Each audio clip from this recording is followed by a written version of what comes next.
Today we're taking this BMW M550i and installing VRSF Catless Downpipes plus ARM Motorsports Chargepipes. And trust me, this combo completely wakes the car up. The owner wanted more sound, more power, and to fix one of the biggest weak points on these cars before it becomes a problem. Stock, these cars are fast. Let me be clear about this. This installation is not for the faint of heart. It is a labor-intensive job that will test your patience and knuckles. Let's get this airbox out the way so we have more access to the catalytic converters. The sensors on the airboxes are MAF sensors. I usually use this little stubby flathead to take those out. What I want to know is, what tuning platform do you guys think is better? Boot mod or MHD? Let me know in the comments. Now both the O2 sensors on top, you want to unplug those, then you could pull the airbox right out. If you guys would like to support the channel, make sure to check out my merch on Tysautoworksperformance.com, link in the description. The airbox has a few grommets, you just have to pop them up. It doesn't need any excessive force, but you'll feel it. On each side of the airbox, there is a plastic air duct. Just make sure you pop them out with this flathead. Once the airboxes are gone, you have a lot more room. This reveals the real challenge, the heat shields. They are held down by a few E8 bolts. Some are easy, others will make you question your life choices. This is where the patience come in. Take your time. Here's one of the E8 bolts right here. You can follow the heat shield and you'll pretty much find all of them. On this side of the shield, there is one E8 that is hidden. You do have to remove a bracket that has two T30 bolts. This is where the second T30 bolt is for the bracket. BMW has discontinued the M550i for some odd reason. I'm not sure why. Do you guys think this was a good decision?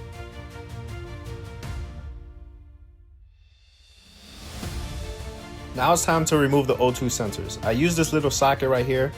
Always twist the wire with the O2 sensor or the O2 sensor wires will break. For all the M550 owners out there, have you had any problems yet? How do you like the car? And do you think they could upgrade anything else?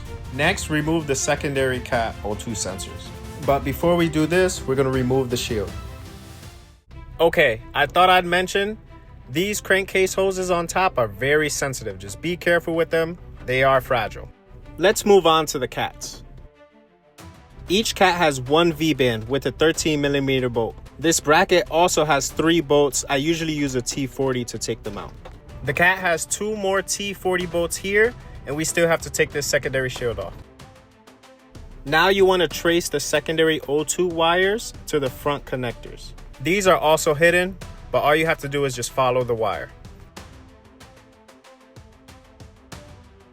Grab yourself a 22mm wrench and pull away. These aren't usually that tight, so you should be good. If you guys are enjoying the content, make sure to hit that subscribe button or like the video. And if you have any questions about this install, comment below. For the second shield, we have to lift the car up because there are 2 bolts on the bottom we have to get to. 15mm exhaust clamp here and 2 11mm nuts here.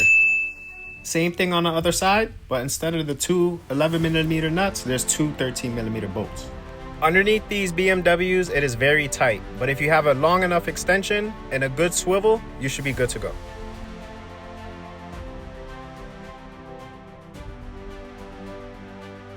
Here's those 13s I was talking about.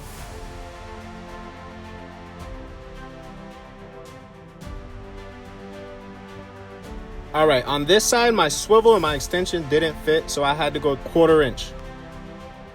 Once those 13s are out, there is one more E8 that's hidden right here. Here's a better look on the other side. This E8 is very tricky, so I use a 1/4 inch ratchet with 2 extensions and a swivel. If you take your time, it will come out, but do not try to go too fast because you will strip the bolt, even with the correct socket. The mission for the 2 E8s is complete, but the job is not done yet. Before I lift the car back up, you do have to do one more thing.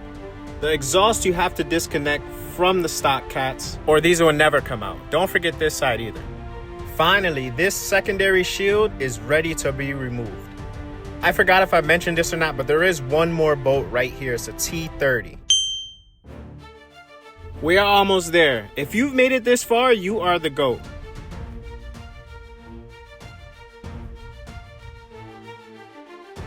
Loosen the two 13mm V-bands on the cats.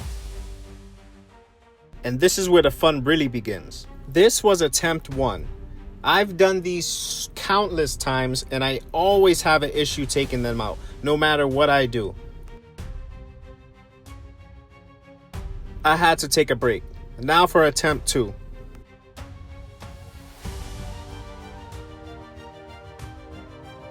I'm gonna be honest with you guys, I wish there was a trick for this, but there definitely isn't. At this point, I did not know what to do. I tried everything. I was tired, my hands were cramping up, so yet again I took another break. And now it's attempt 3. Let's try to get this out this time.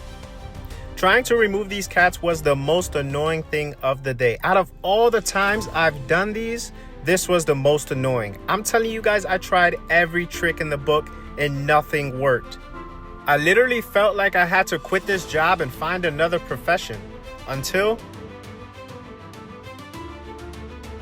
finally the BMW gods have rewarded us.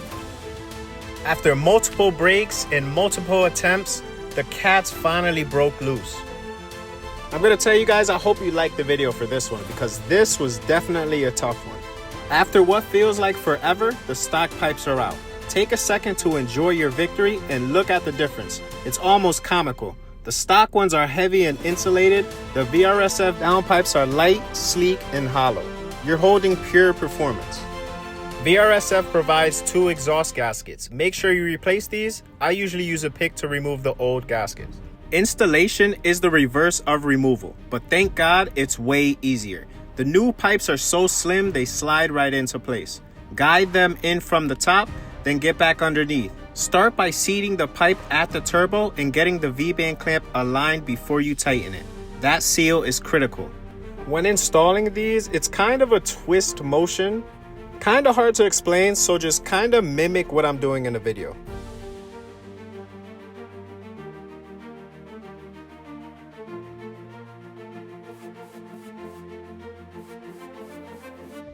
It's pretty unfortunate that I won't be able to install these arm charge pipes today just because they have the wrong connector at the end. This fitting I'm holding is actually for the old N63. These are the correct fittings here.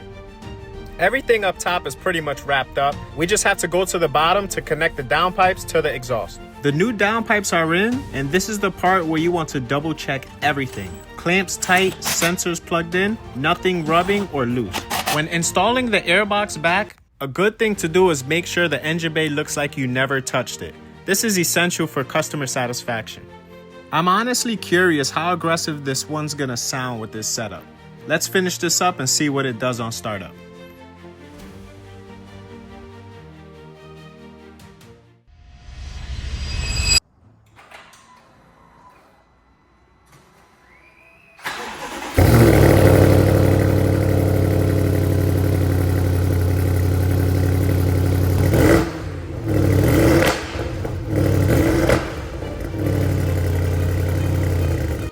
All right, now this thing sounds insane, and it still looks completely stock. Let's take a look here. You can't even see not one glimpse of the downpipes. This is the ultimate sleeper. Let's see how it sounds outside.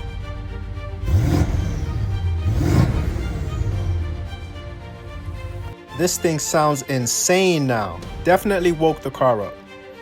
If you guys want to see more BMW builds like this, make sure you're subscribed because we've got a lot more installs, problem cars, and wild setups coming to the channel. And if you're thinking about doing this to your own car, drop a comment and let me know what mods you're planning next.